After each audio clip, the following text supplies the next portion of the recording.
All right, welcome back.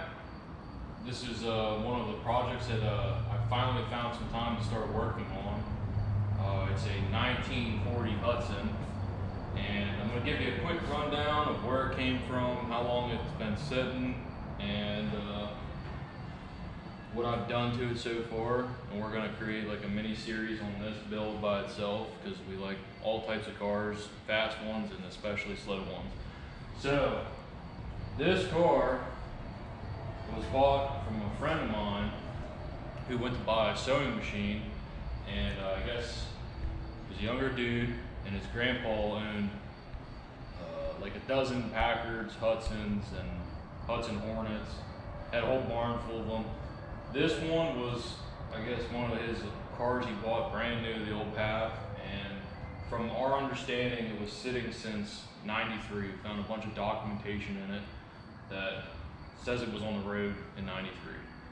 And we got the New York sticker from '93 on the windshield still.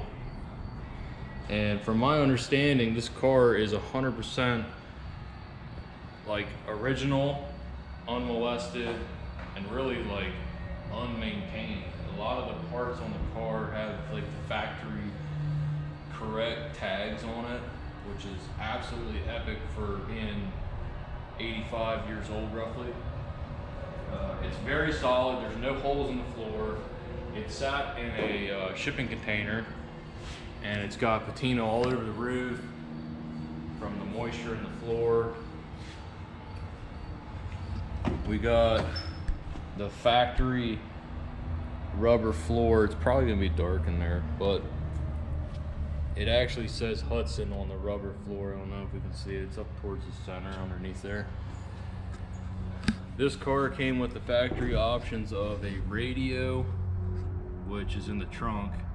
It goes underneath the dash, and the spotlight, and there was something else. It has the dome light, which is pretty cool. So the dome light's up there in the front, but the switch is on the passenger door, like most old cars have that. It's got the wood grain dash, the wool seats, and they are still the shelled walnut wool seats, which is crazy that it made it this long. We're gonna redo it at some point, obviously, but right now, I got it from a buddy of mine. It's been sitting in his garage since 2015. He never messed with it. He just brought it home from New York, and I was begging to buy it from him, and he finally decided that he needed to sell it because he bought a couple more vehicles, ran out of space.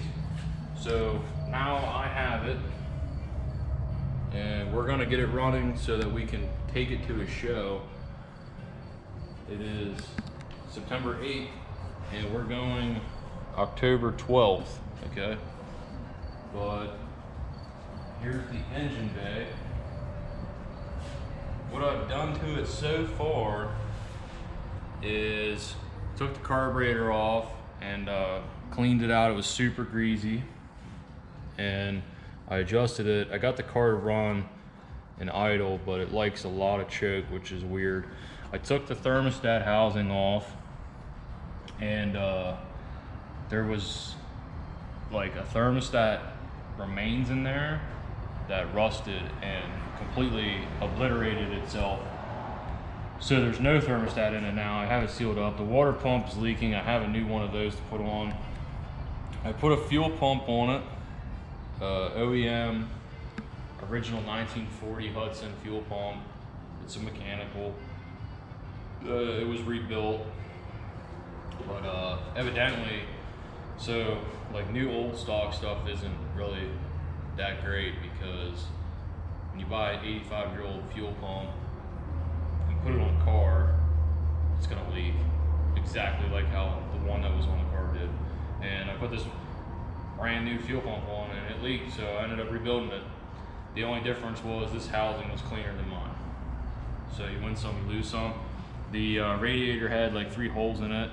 I took it off. I found 19, I think think it was like 60 to 62 Chevy pickup truck radiator. It fit really nice. Radiator hoses, I just found some at the parts store that fit.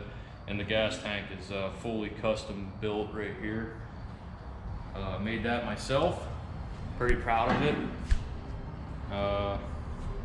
You can check out these cool horns. They do work, but the power cable to it's a little weak, so like it's hit or miss. I have to hit a couple bumps. But I changed the oil, got her dialed in. It has like the original from, I guess, the 93 time period plugs and wires. The plugs that are on it look really new, only because I cleaned them up, but I found a box of plugs in the trunk that were new, but they were crusty, and I cleaned them up.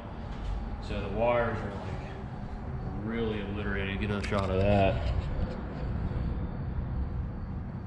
So we're gonna make our own wires and try to figure that out, but it has a couple cool stickers on it. It still has the tire pressure and the lubrication instruction. It tells you how to change your oil in your engine and transmission for winter and summer, which that's really cool.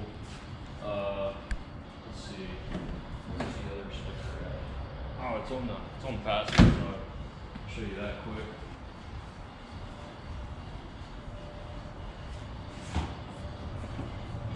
Didn't have time to fix everything. So right here, it's Hudson built steel body with the original serial number. And then down here is the letter K, which is the color black. Pretty cool. So it took us like an hour to get this glove box open, but it was full of a bunch of old stuff for the car.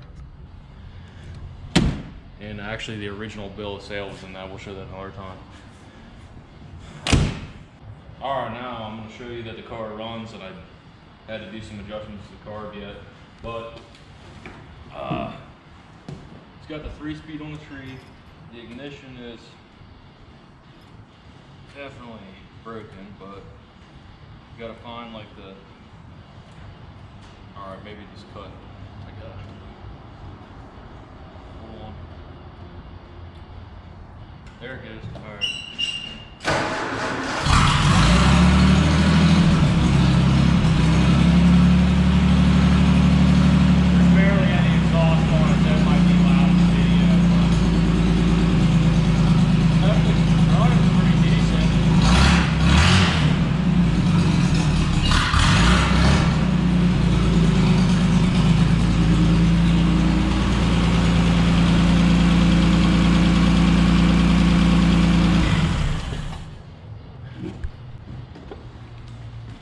So the plan is to build a full exhaust for the car, make it quiet, and I put a new master cylinder on it, did some brake line work, and put all wheel seals and shoes.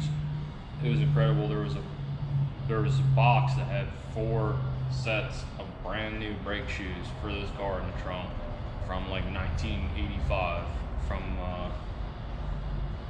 it's a super common parts store up in New York. But yeah, I put those on, so like they're 40 years old, brand new, but I put them on. It does stop, but something's not right with the master cylinder, and